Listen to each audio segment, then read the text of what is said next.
Very good day to everybody connected to this webinar. I'm sorry for the delay in starting. I am Pradipta Kanungo. I am the principal of Bloomingdale Academy High School, which is an inclusive school. And today I am here to share my experience with you in the running of an inclusive school. Those of us who are special educators or working with these children with special needs, we share the same kind of experiences. So when I was share my experiences, there are many things that you would be knowing already. But I feel that the more we discuss about it, the more we'll be aware of all the difficulties that we face in handling such a situation, because it is not very easy to get into an inclusive situation. Now, what is inclusion? To put it very simply, it is moving along with everyone without discrimination. But this is easier said than done, and maybe this is what is ailing the society right now, that we are not being able to move along. And those of us who are in special education, we know that how difficult it is, the situation is in an inclusive classroom when it comes to dealing with the mainstream children. I have been doing this for a long time, and what I find that among the peer group, there is no problem. The peers accept the children with special needs with a lot of ease. You see, in my setup, I have, say, it's a 6:4 ratio. If there are six mainstream children, there are four children with disabilities. And these are children with diverse disabilities. And due to the, when I observe the classroom situation, I find that the peer group, the children who have no disability as such, they accept the children with disability with a lot of ease. But the problem comes from the parents' side, from the adults' side, because we are the ones who find it very difficult to go ahead in such a situation. Without discrimination, this is perhaps the biggest challenge that we face while moving along with the children with special needs. As parents, as special educators, and as doctors, therapists working for their development. Our main objective is to make a comfortable place for them in the society by ensuring for them their dignity, equal rights, and self sufficiency. Now, here is a place where I would like to emphasize that the experience that I have in dealing with these children, that when they come in to to an inclusive school, I have a lot of parents who come to me and say that in the mainstream society there has been a lot of rejection.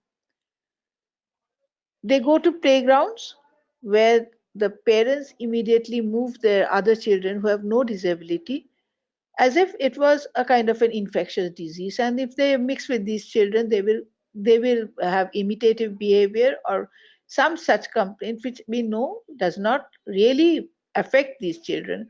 All children are imitative, and if they get together, they may imitate certain behaviors which they forget in the long run.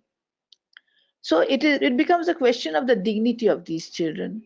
They have a very sensitive mind, and even if we think that they are not being able to sense this rejection, they do sense this rejection. So we should be very careful as to uh, sort of sensitize the rest of the society that they should not reject these children.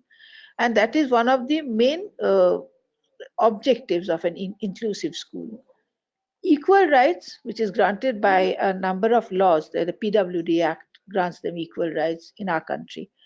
There is the Right to Education Act, which grants them equal right in our country. But when it comes to going to a mainstream school, many of these children are not accepted. And that is the place where we intervene, and our stories are marvelous.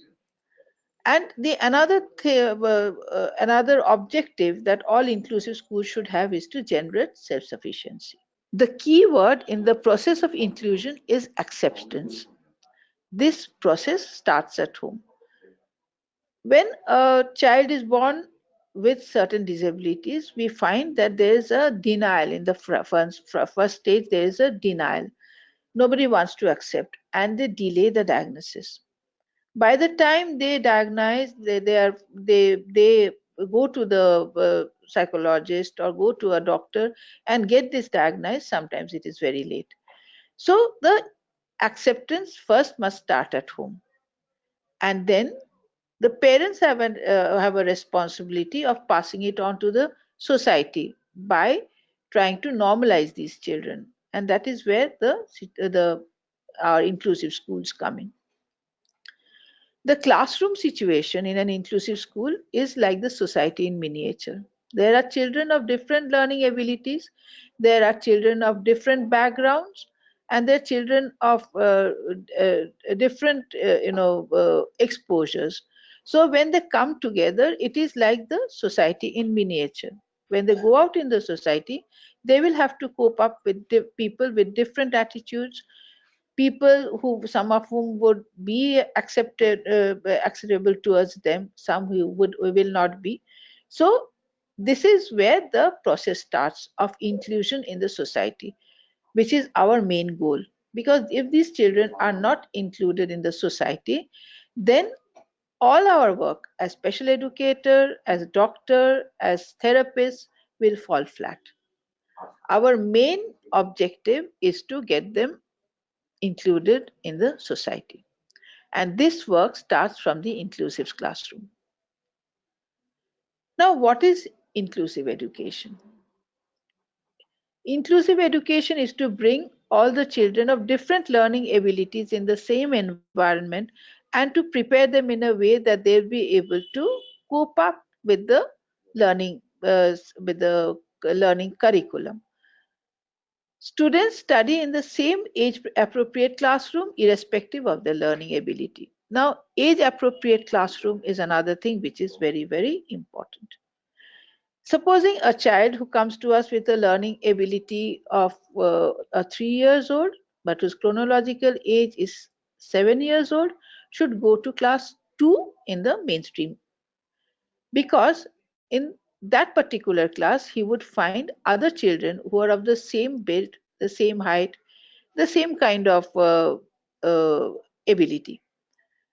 Now, if I put the child in a classroom where he is with the 3 plus children, then two things happen.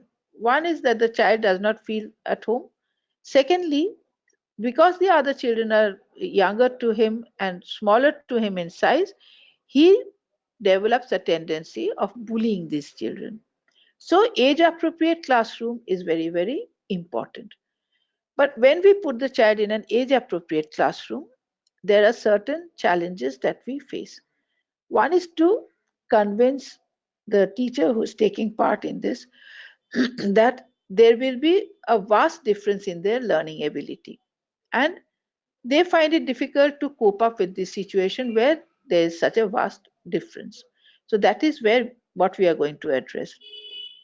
The students with disability, on the other hand, share the maximum amount of time with their peers without disabilities, which is important for their psychological development, which is important for their social development. So this is one of the very important, very strong points of an inclusive classroom.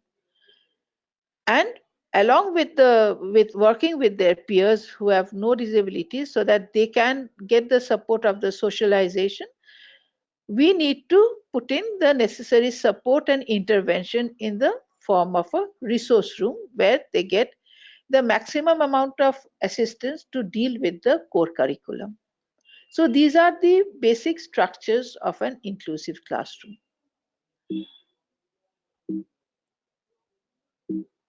Screen is not changing.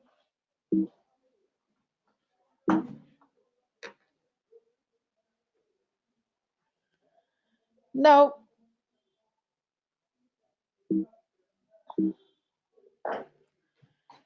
so when we are in an inclusive classroom, what is most important is that it should be structured in a way that it will academically benefit both the children with and without learning disability.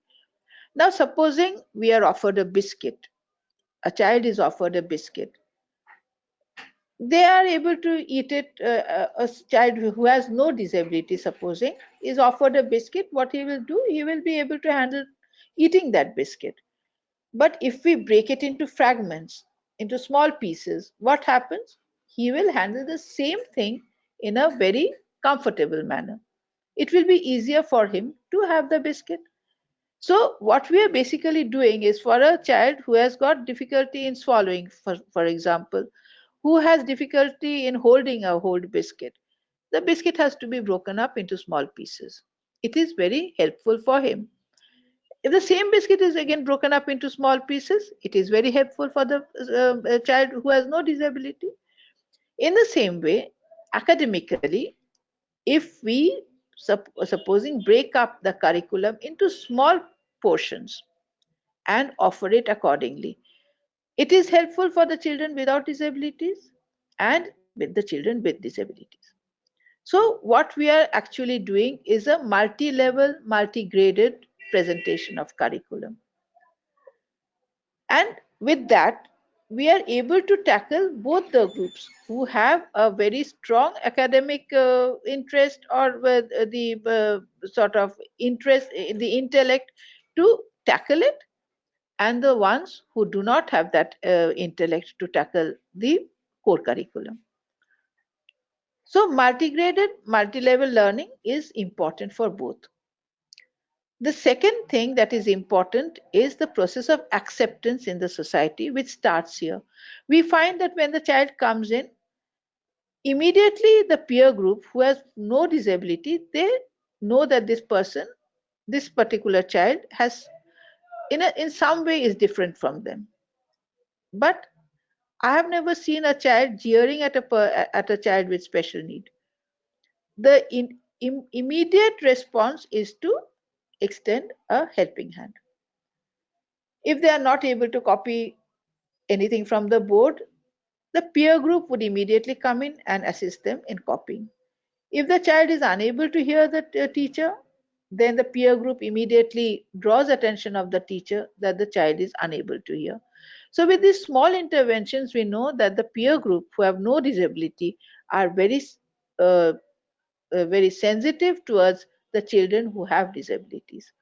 So, here is the process of acceptance, which we hope to pass on into the society, where we are expected to extend a helping hand to the persons who are weaker, because here in a society it is not the survival of the fittest, it is moving on together, and if we have to move on together, then this acceptance has to be there.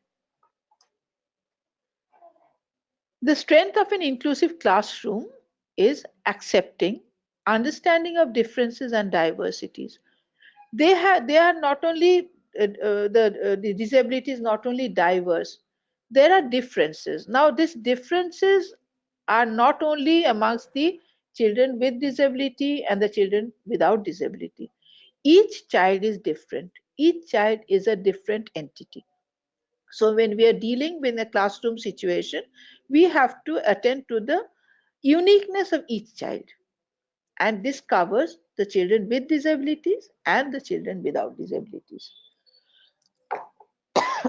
The second point is empathy. When they are in a situation where, just a minute,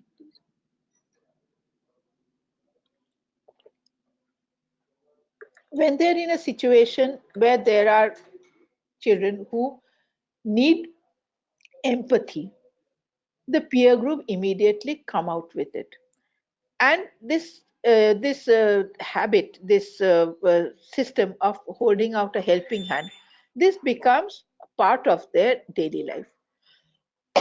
So when they're out into the society, they will do the same thing, and that is what is lacking in today's society. We lack empathy, we lack sympathy, and this is what is going to be built up in an integrated classroom, in an inclusive classroom.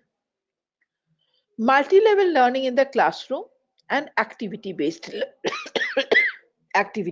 learning. Why activity based learning? Because it captivates their interest. If they are only to be confined to textual learning, then they will not be able to pick up the curriculum. So there has to be a lot of activities in the classroom, of which worksheets play a very important role. A child who's unable to cope up with the curriculum or whatever is going on in the classroom can be given the same thing in a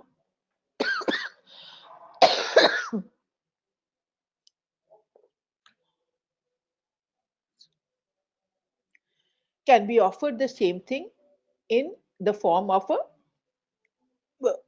worksheet, which will be in a much more diluted form than what is being maybe offered by the teacher.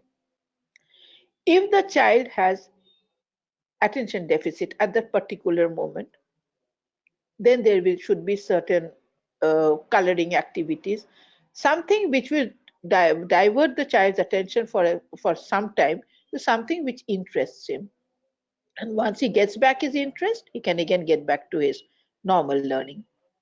So we have to be very innovative in the classroom and have a lot of activities which are going to help the child in getting engaged in the work that he's doing. So every day we need to go into the classroom with some new learning materials, something that which the child will find interest in. And that may not be very expensive. Supposing we are teaching the children germination of a plant, we can have that in the classroom, that we put in cotton wool and soak it in water, put in some grams over there, and let the grams germinate. The child in special needs also will see the whole process. He will do it with his own hands, see the plant coming out, which will immediately engage his attention. And therefore, the whatever we are trying to teach in germination of seeds will immediately be absorbed in the child because he is seeing this happening. He is literally seeing the plant coming out of the seed and growing, the leaves, and how it moves towards the light. Everything is visible, and this is something he has done with his own hands. Therefore, it interests him, it captures his attention. Now, tackling attention problem. This is, as I was just deliberating on that only. In an inclusive classroom, tackling attention problem is one of the main concerns. In our school, there's one particular classroom, class 5, which has a diverse number of children. Some of them are with autism, some with only ADHD, some with Down syndrome, some with from the mainstream. Now we have seen that here, those with ADHD, when they are intervening with the learning process of the mainstream children, it causes a lot of rancor among the parents. So what happens that we have to tackle them in a different way. We had to even build small barricades within the classroom so that the movement of the child becomes a bit difficult for him. So he's confined. Instead of putting him in a cutout chair, those barricades help because he has a limited place where he can circulate. When he's not paying attention, he circulates in that limited place and gets back to his own seat when he's calmer and starts working. When he's very, very inattentive, we have to put him in the resource room and tackle him over there. But to keep him for the maximum time in the classroom situation, these barricades are helping. Offering innovative learning materials to match the learning ability of the child, which also I spoke of right now, that every day we should think of something new, some new learning material which will capture the child's attention, and then build up on that. Sometimes we also use music, we also use a little bit of dramatization so that the child immediately gets involved, because drama is such a thing that even for the children with who have uh, learning difficulties, they get immediately absorbed, they can learn their parts very well.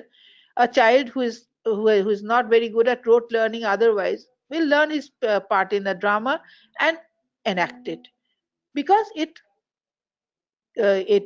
interests him and it catches his attention. So with a mixture of other aids of dramatization of music or with poetries, with rhymes, we can bring the child back to the core curriculum. We can revise the core curriculum to be reflected in all these activities. We also have made our own textbooks. Our own textbooks in which, supposing in literature, there are a lot of things in the textbooks which the child need not know, and there are certain key points which he must know. In history geography, it is the same thing. So it is better to take out the key points and to devise different books for them which are easier to read, with bold writing, with a lot of pictures to explain what we are trying to teach, and at the same time, lesser content in prints, more in the form of pictures and the key words that we are going to inculcate in the child, the key ideas that we are going to inculcate. All these can be devised into a separate textbook, which we have found very, very helpful. Now, in bringing the children into the inclusive classroom, where where attention deficit is the main problem, we have a question that should it be through strong discipline or should it be by giving them freedom? Here are a few pictures. These birds or these elephants, none of them went to any school, but here they've learnt a lot of discipline. They follow a line. They do not jostle with each other, trying to overtake each other while they're moving. Now, who taught them this discipline? This discipline was taught to them by nature. So there is some amount of natural discipline that is there in the child, which should we should try to bring out. But what do we do? This is the kind of discipline that we want. Do we not understand these children are not standing in the line because they wanted to stand in this way, but they have been given the instruction: stand in the line, hold yourself straight, don't talk. These are the instructions that we give to the child, and then only the child stands in this line. And throughout, what we are doing is we are neglecting this inherent discipline that is there in the child. We are all the time giving them instructions: don't do this, don't behave like that, sit down, stand up, answer my question. When is it in the classroom that we are trying to interact with the child, have conversation with him, and try to bring out what is exactly his demand from us? Because it is when we understand what the child is wanting, what he demands from us, that we are in the best place to intervene and to take it up and solve his problem. When we give them instructions, we come in the process of the spontaneous development. Sometimes the child's way of doing a thing is different from the adult's way of doing. They have their own perceptions.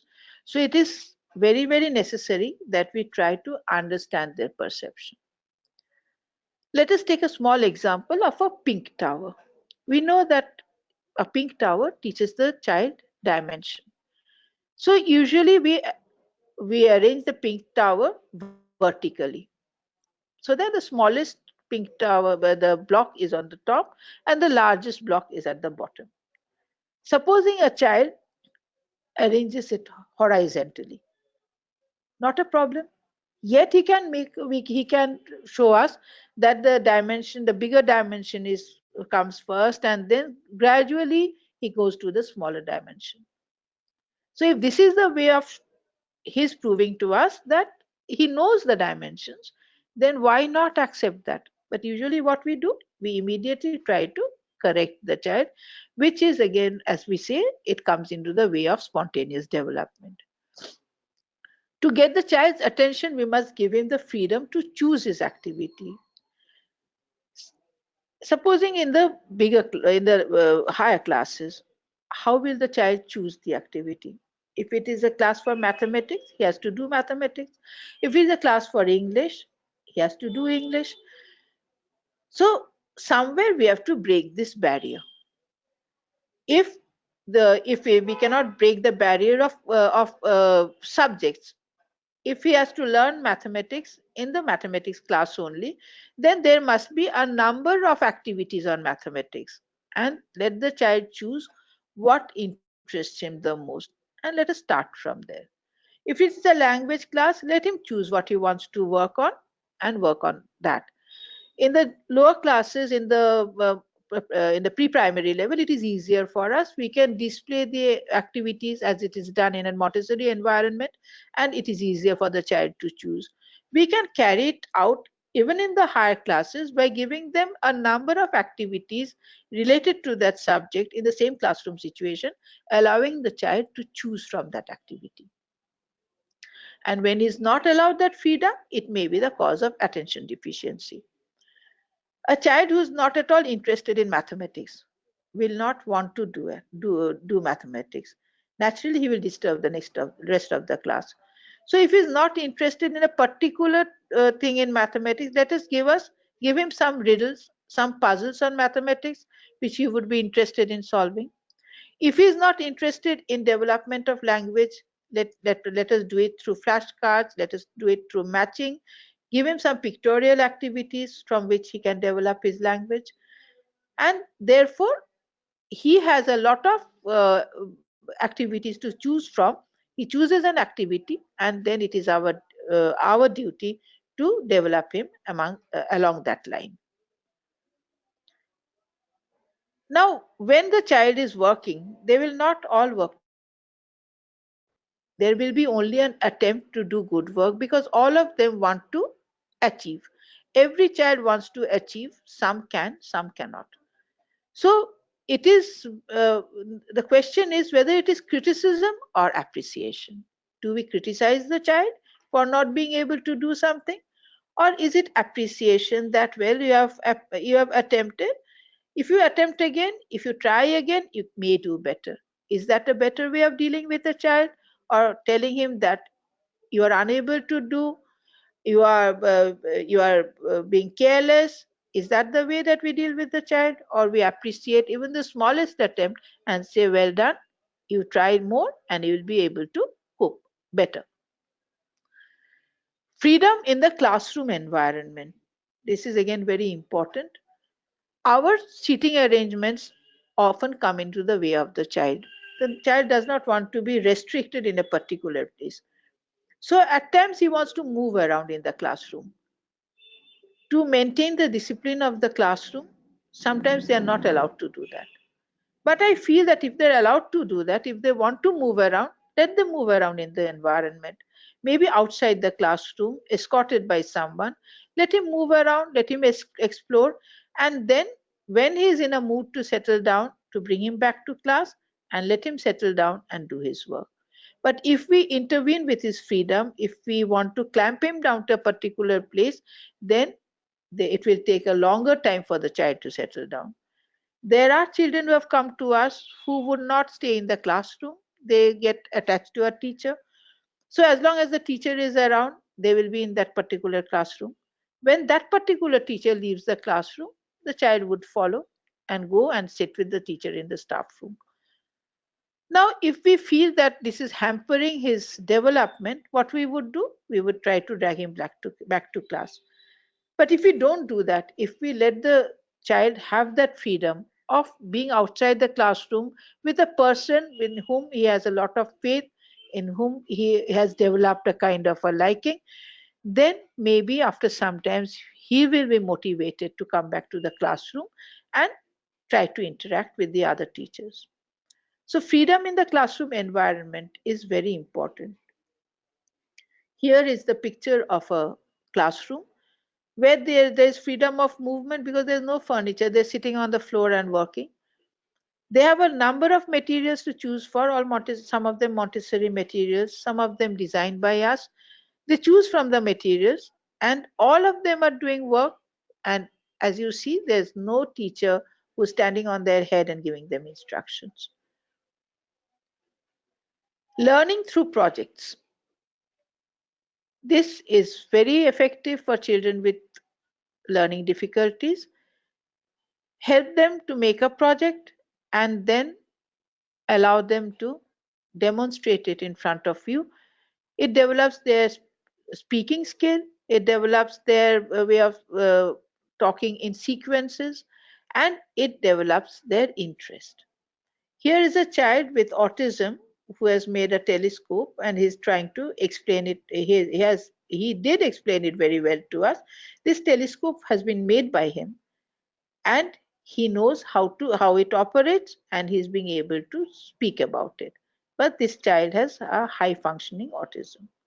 The other child who's there in the background is a Down syndrome child who developed well enough to pass his Cambridge International and is doing very well in class 11, and he has outgrown all his problems as a Down syndrome child. His learning disabilities, his slow progress, everything he has overcome to the best of his abilities, cleared his Cambridge International, and is now in class 11, doing fine.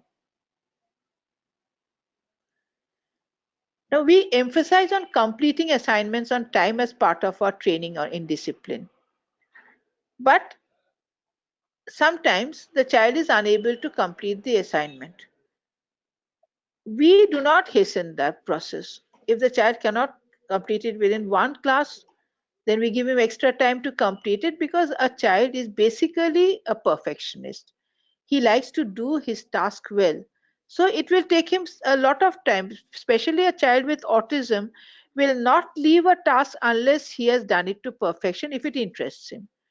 He will keep on doing it till he has completed it to perfection. So we must allow him that time when he would sit down with his task and do it, try to complete it to perfection. That may be a very easy task. We give him something easy to match his learning ability, but allow him to finish it because it gives him satisfaction, it boosts his confidence, and gives him the urge to take up more activities which he will be able to finish. But what we do usually do is to desperately combat his weaknesses through rewards and punishments. Punishments I totally rule out in an inclusive classroom. Yes, it's rewards, small rewards. It may not be anything in material, but sometimes what do we have? A small quiz contest on the particular topic that I'm teaching. What happens? The mainstream children get maybe a set of more difficult questions. The children who have learning disabilities, they have easier questions. But we design the questions in a way that all of them will be able to answer. When they answer, we give them points on the board. For every correct answer, they are given a point. They're divided into two groups, Group A competing with Group B. And the moment when at the end of the class, we add up the marks, there's a winning team, and the winning team gets a star uh, or a sticker on their books to as a mark of appreciation. But the fact that they have participated in a quiz, that they've managed to win, this gives a lot of satisfaction to the children, and they strive to move ahead. They strive to move ahead with the children who have no learning problems. But the moment we try to correct him at every stage, he gets discouraged, and then it is very difficult to break through the barrier and go ahead. It is very in our society, it happens and is something that we cannot rule out because ultimately he has to perform. But striving ahead unnecessarily, putting unnecessary pressure on the child to perform, I think is detrimental to the development of a child who has learning problems, as well for a child who has no learning problems. We only end up humiliating the child.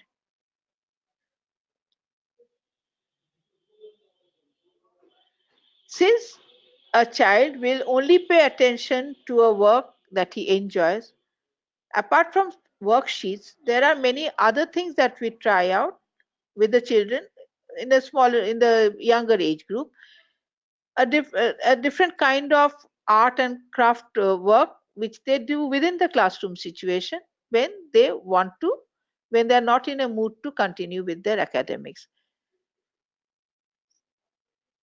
You see, these are the work that we do. This is done out of cotton wool. This is paper pasting. These are the work we give them, which develops their patience in the classroom situation and also keeps them occupied so that the other class who wants to, they want to proceed with their academics, they are not disturbed. Now, one thing is there that I was talking about empathy. Here is a picture of a child who's crying, and there's another child who's holding out a handkerchief. I always think that this is an ideal situation, an ideal picture of empathy developing in the classroom situation. Here we have children with diverse disabilities and with one mainstream children. I'm sure in this picture we are unable to make out that which is the child who has no difficulty, and there are children who have difficulty. But in the classroom situation, they're the best of friends, and all of them have now passed out of class 10. They're all in class 11. The one in the middle is now in class 12, doing remarkably well. And we have been successful in an inclusive classroom to build them up. The child learns social order not out of our training but according to his own instinct and experience. We sometimes feel that in the classroom situation, by teaching them certain discipline, by teaching them to follow certain rules, we are training them into social order. But I don't think that is right. It is their own instinct. Social order, order itself, discipline itself is in our own instinct. It is only our environment that make us cluttered. Because nature has devised something for us which is very organized. And when we come into a society, when we are born into a society, there are certain changes, there are certain man-made changes which clutter our thought process, and therefore it creates a lot of attention deficit even in the adults.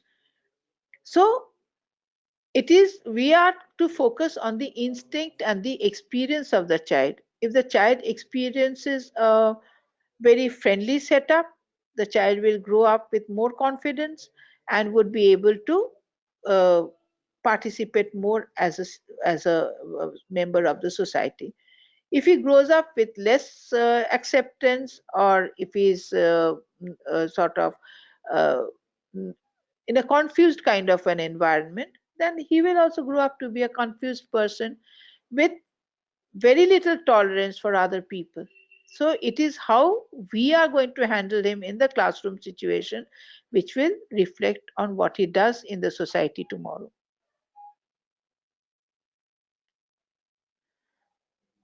So development in the child will come only when he settles down in his environment.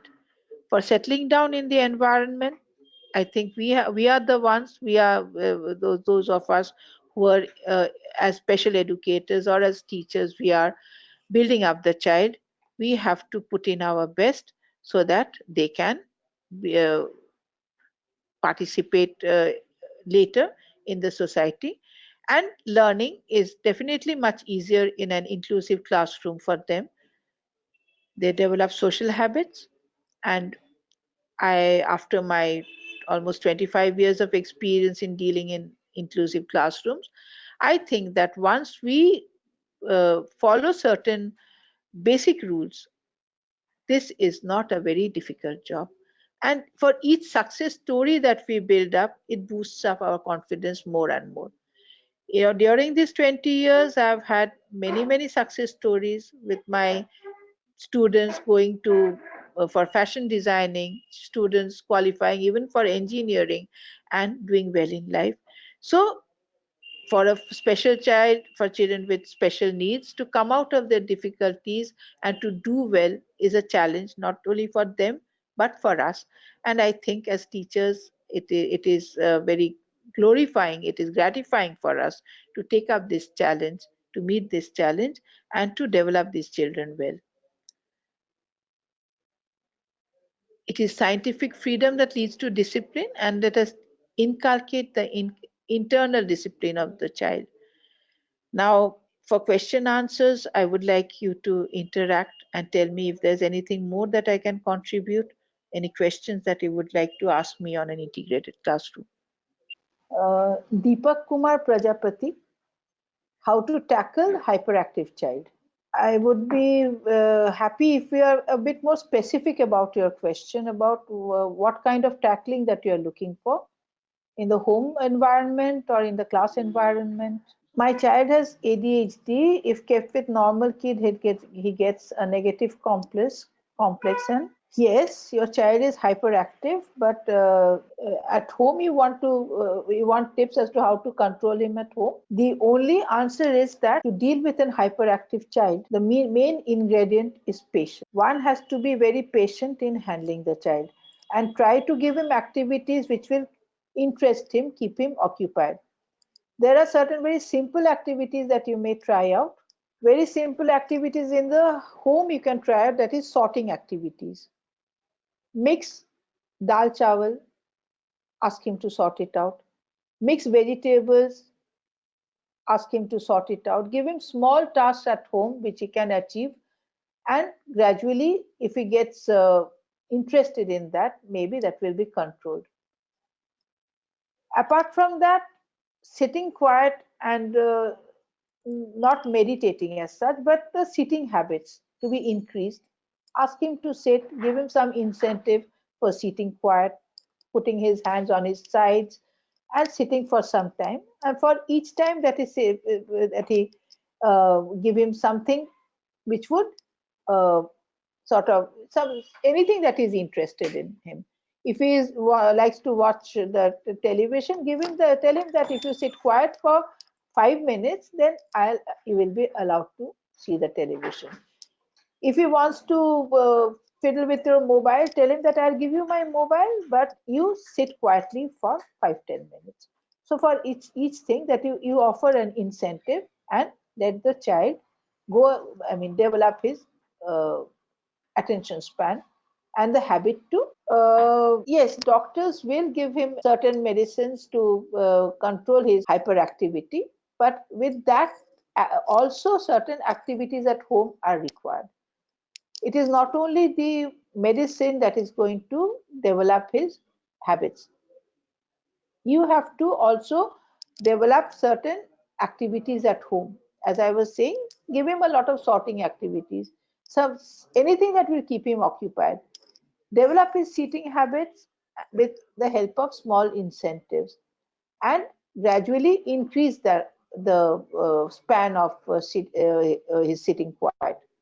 Try it out and you will find differences in the child. And never to lose temper or never to be impatient, because the moment you are impatient, the child will know that this is a proper way of drawing attention. So don't show your impatience. Be very patient with him and tell him that for each time that he listens to you, he listens to what you are asking him to do.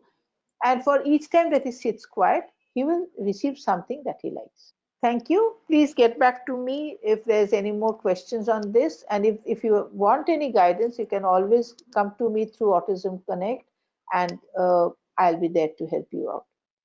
Now, Shweta Karodi. Your child has ADHD. If kept with normal kids, he gets a negative complex. Why does he? What kind of a negative complex? He feels that in certain ways is different from them, or he wants to achieve certain things along with with the other children, which is unable to achieve. So it gives him a negative complex.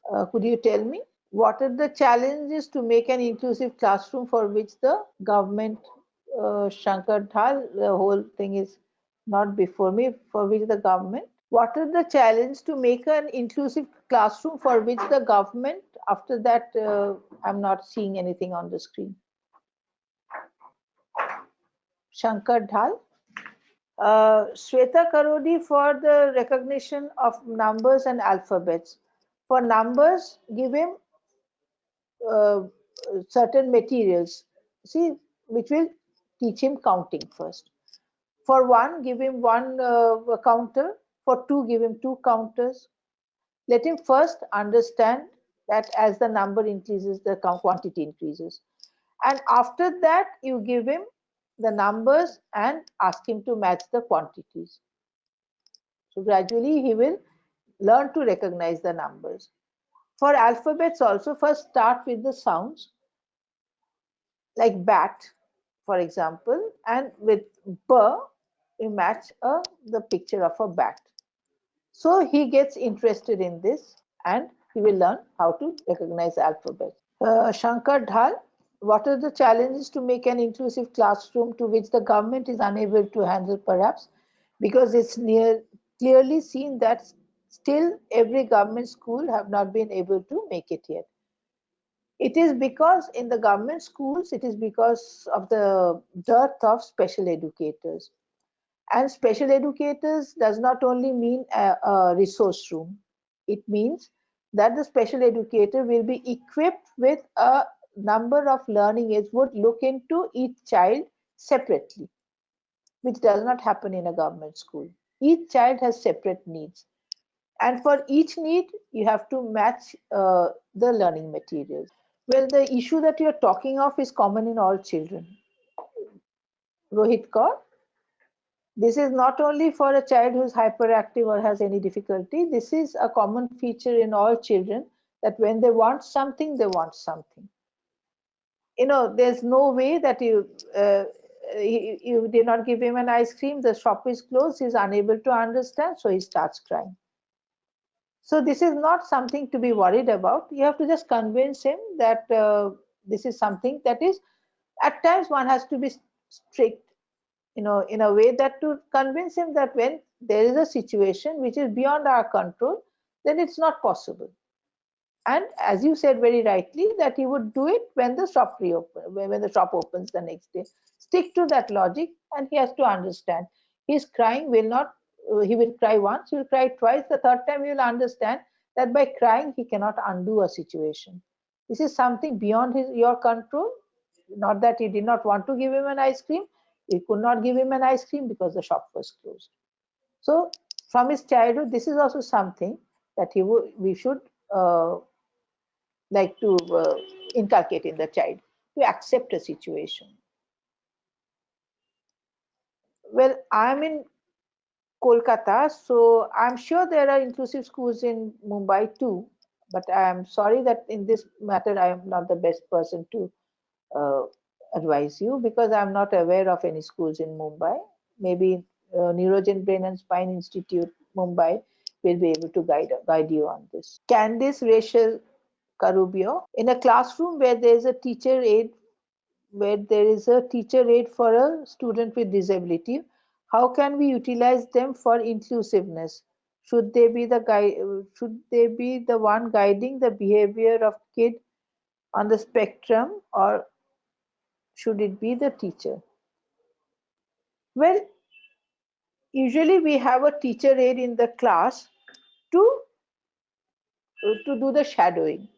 That whatever the main teacher is teaching in the class, if the child in some way is unable to cope up with that or unable to understand, it is the duty of the teacher in aid to help him do that, to dilute it in some extent, or to introduce new learning aids so that he can understand that particular point. But the main decision is usually taken by the main teacher who is conducting the class as to how much the child will be given. You see how much of the curriculum the child is going to be offered. And then the teacher in aid would comply according to that. That is how an inclusive classroom runs. But the main decision of how much of the learning material and in what form will be offered to the child will be taken by the main teacher who is conducting the class. Soni Tulswani, how to select an inclusive school? Uh, What if the school denies the child after knowing their challenges? Well, if this is in India, if you are in India and this is what is happening, I can tell you that the Right to Education Act 2009 and the PWD Act revised 2016 both ensure that one, if you take a child to a school, the school cannot deny admission, irrespective of the fact whether your child has any difficulty or does not have any difficulty. The child has to be welcome to the school. So if you are facing such a situation, then you insist on this, that with the Right to Education Act 2009 and by the PWD Act 2016, each child has an access into the school. It is, I'm in the practical field, I know that this is what is happening, that they are sometimes not accepted because people think that it is a big challenge. An integrated classroom is a big challenge, and taking this in a child with special needs will disturb the normal flow of the class, where the child, the only target is to achieve good results.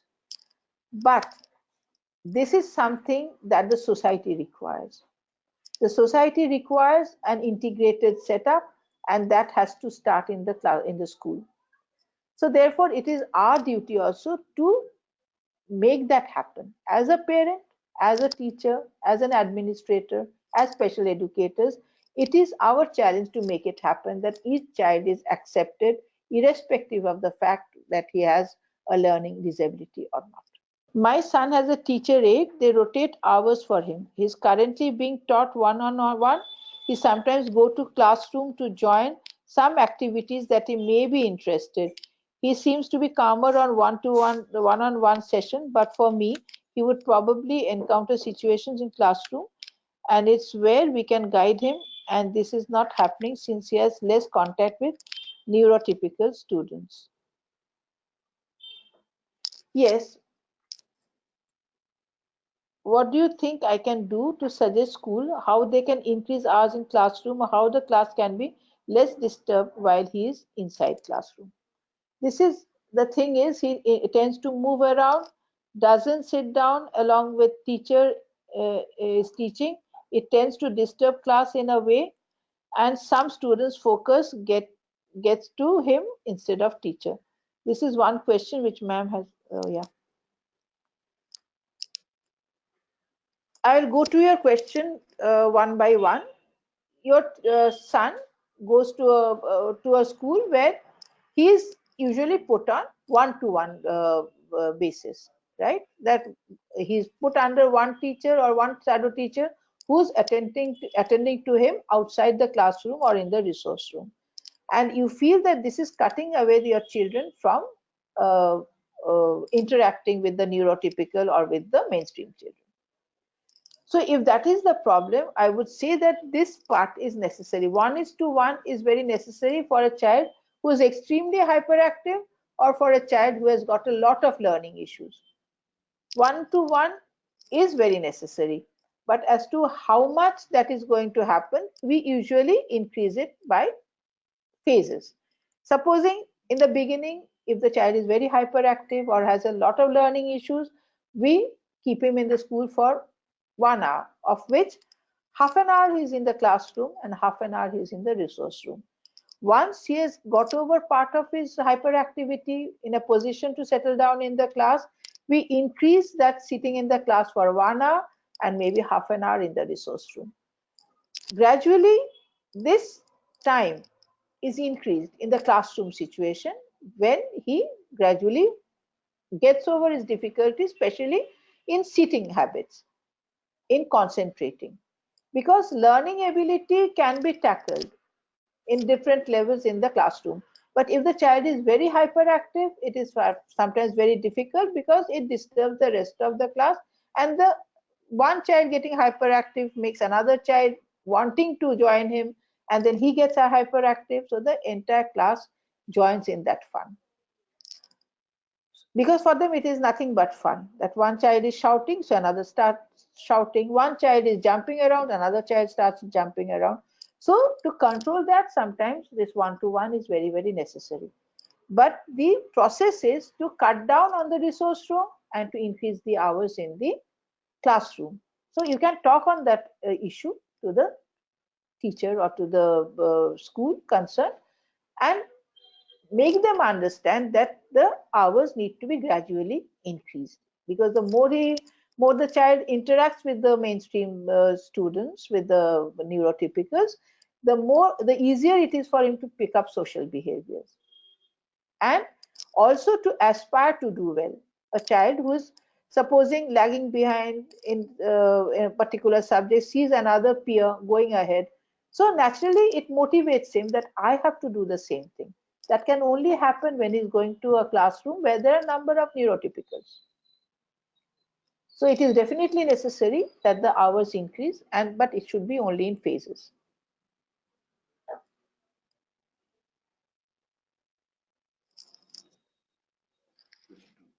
Question two is he tends to move around, doesn't sit down. I've addressed that. Teacher is teaching, it tends to disturb the this. Yeah. Now, how important is it to have shadow teachers for toddlers with hearing issues? The child is very observant and is aided and responds to authority commands at the moment. Well, if he has speech problems along with his hearing issues, then it is necessary to have the shadow teacher. But if he has overcome his speech problems and with his hearing aid, is able to participate in classroom activities, and if he has no intellectual issues, then definitely the shadow teacher will not be needed.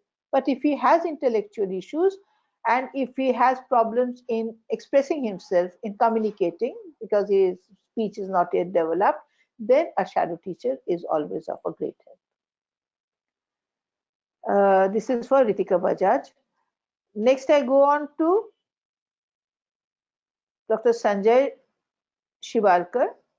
I'm struggling to get my child admitted in inclusive schools in Mumbai. I'm sure that the Neurogen Brain and Spine Institute, which is doing such a wonderful work on autism and the other uh, disabilities, will be able to help you in identifying an inclusive school in Mumbai. For me in Kolkata, it is difficult to give you any suggestions on this.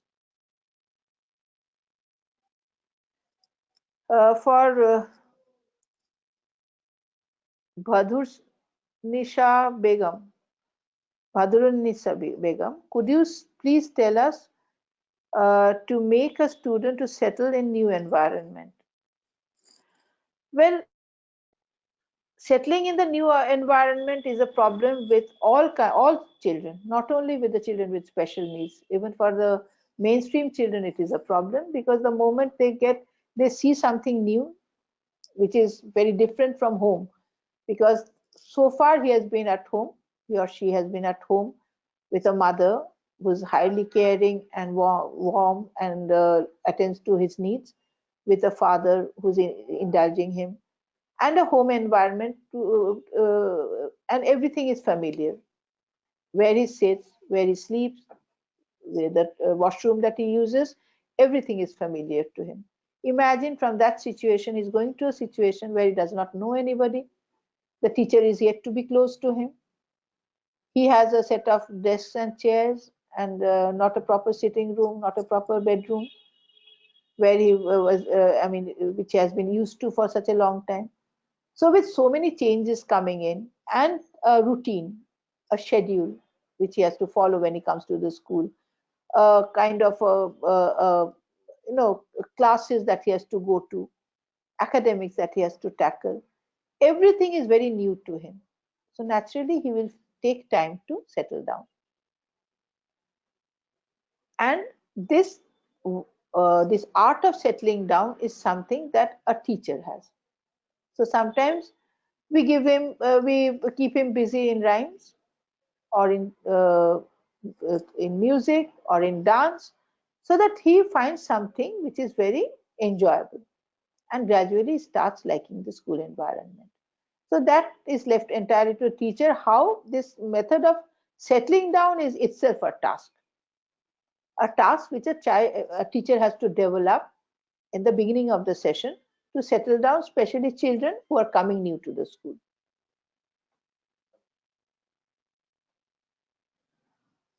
How do you deal with non-verbal children?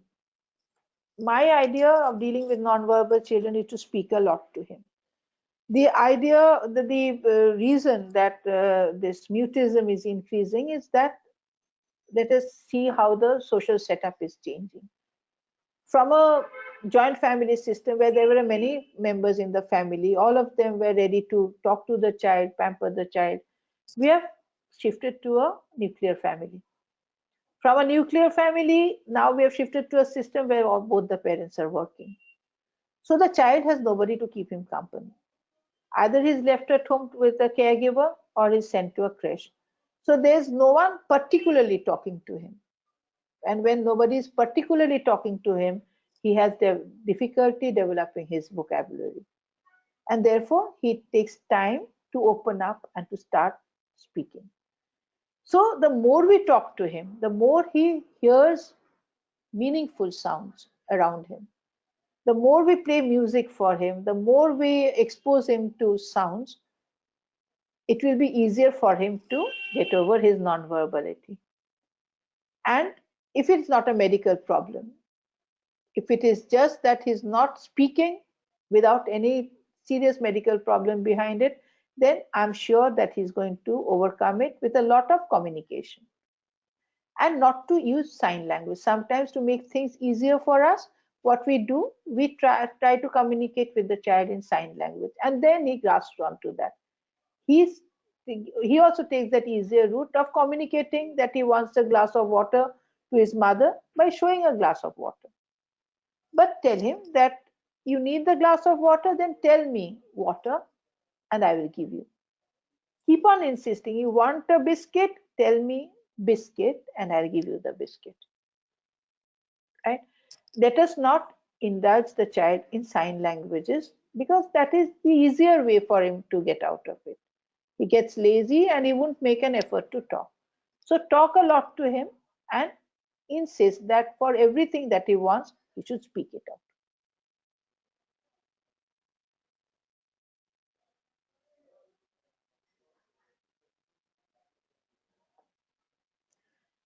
এখানে বলছে, please press unmute.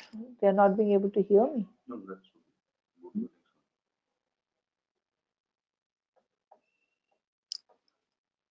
What is the cost factor in inclusive schools? That is a very open question. I don't know what should be what is the cost factor for the parents, but like any school, it should not differ much from apart from the fact that we have to give the child resource room support. This is I'm answering to Sheila Mundra. For the resource room support, because they need a lot of learning materials which are extra, maybe you'll be asked to pay a little bit more than the normal school fees, but it should not be exorbitant. It should be within your reach, because the number of such children are increasing. It is our moral duty to give them a place in our schools. So I feel as an educator that the cost factor should be kept at a level that more and more children will be able to avail it.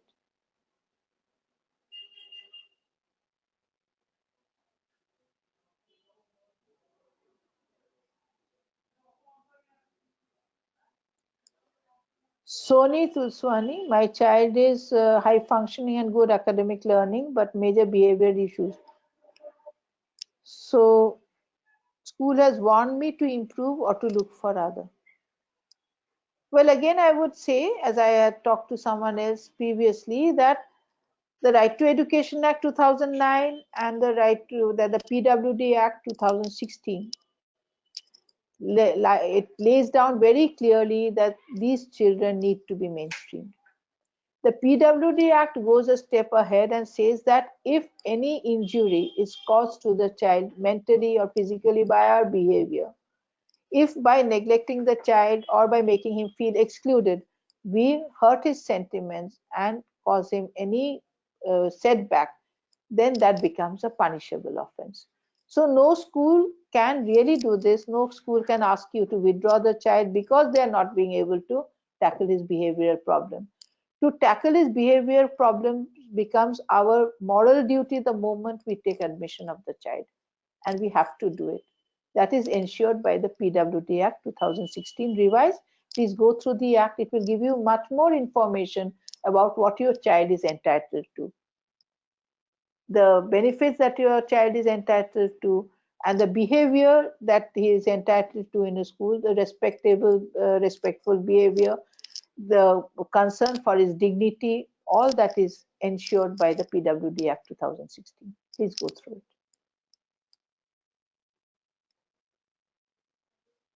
That is right, Deepak Kumar Prajapati. My contact number that you have quoted is right. You can get in touch with me anytime you feel like.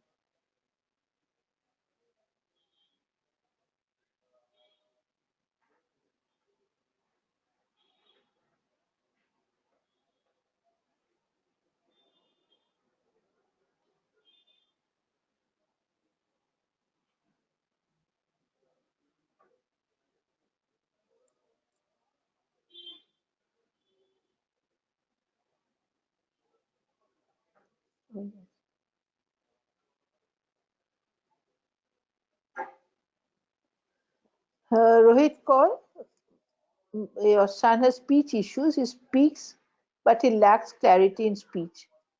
What are his chances to improve in speech? He is 4.4 years old. Have you?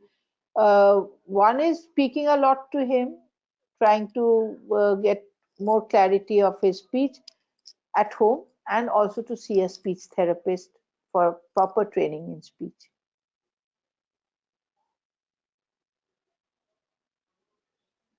Shankar Dhal, if there are more than one inclusive school nearby, then what should be the comparison criteria a parent should do before selecting one? Uh, you see, there are no criteria as such. It is the development of the child. And this, like any other school, for an inclusive school, it is only the words of mouth, right? There are no standardization that a school should have these things. I can have a wonderful infrastructure. I can have a lot of learning aids, and I may lack that heart to communicate with the child, and my inclusive school will not be a success. I may have very simple facilities. I may have very sort of innovative learning materials which I have myself devised and which have I have not bought with a lot of money from outside. And yet I have the heart to communicate with the children. I have the interest to find out their needs. And in spite of a limited infrastructure, my inclusive school will be a success.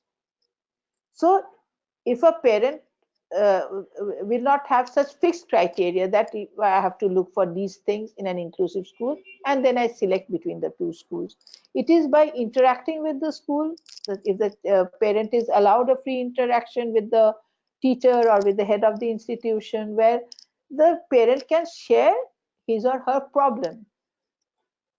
Then the parent will know that if I can share my problem with my teacher, then my child will be looked after well.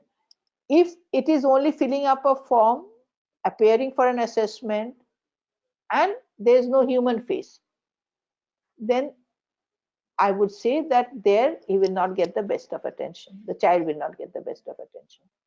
It is only when there is a human face, there is someone to listen to your problems, to share with the parent what are the difficulties that the parent is facing. It is only then that it is a teamwork with the parent, the teacher, and the child.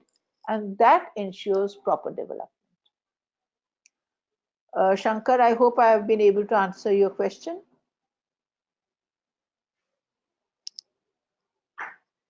Deepak Kumar Prajapati, again, the best behavioral therapy center in Ahmedabad is something that you would have to find out, and I'm not in a position to say that from Kolkata. I'm sure there will be good behavioral therapy centers in Ahmedabad too. Any more questions?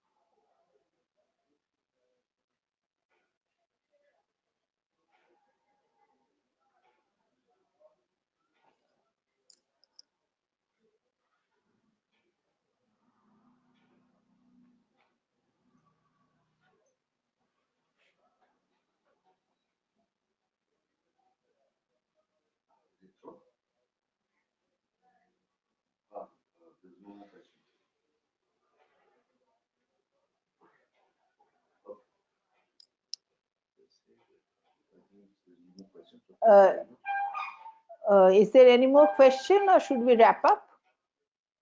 Any more questions from anybody or should we wrap up the session?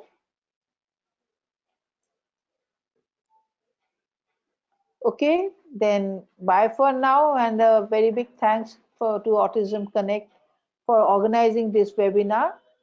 I'm sure that through webinars like this, we are all being able to get in touch, the special educators, the therapists, the guardians, and the teachers. And together we form a community. We have to hold hands, and if we hold hands and we share our opinions and go ahead, I'm sure that it will be a very different world for our children who are here with difficulties. It will be easier for them to overcome their problems and merge with the mainstream. Thank you again.